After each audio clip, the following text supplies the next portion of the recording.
We have 40 motorcycles. Today we took this one, the BMW GS 1200, on a road trip from Sotkamo to Suomussalmi.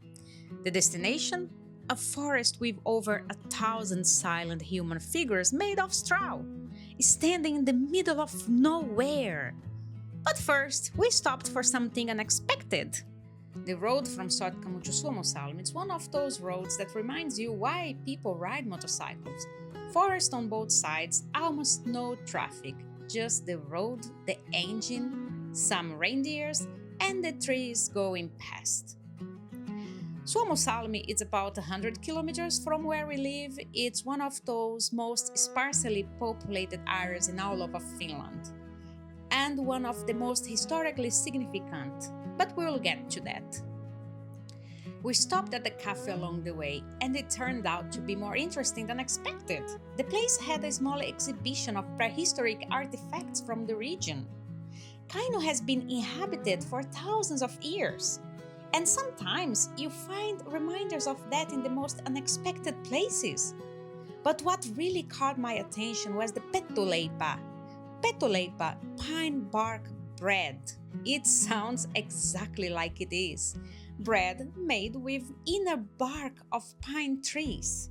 This wasn't a delicacy, this was survival food during famines, and there were many in Finnish history. People ground pine bark into flour and mixed it with whatever grains they had left. The cafe had several different types on display.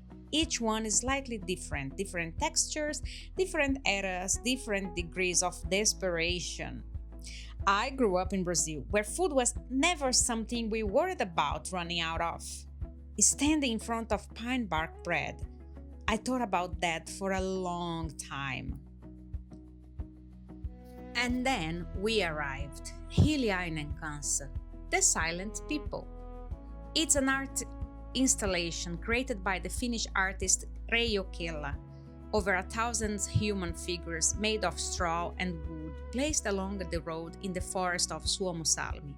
They don't move, they don't speak, they just stand there looking towards the road. The installation was first created in 1994 as a part of a performance art piece. Over the years, it became permanent, a landmark, a place people travel hours just to see. Walking among them, it's strange in a way I find hard to describe. They are made of straw, they have no faces, and yet there is something deeply human about them. The way they stand, the way they seem to be waiting for something. Some people say they represent the Finnish spirit, quiet, enduring, present without demanding attention. After 20 years here, I think that's exactly right.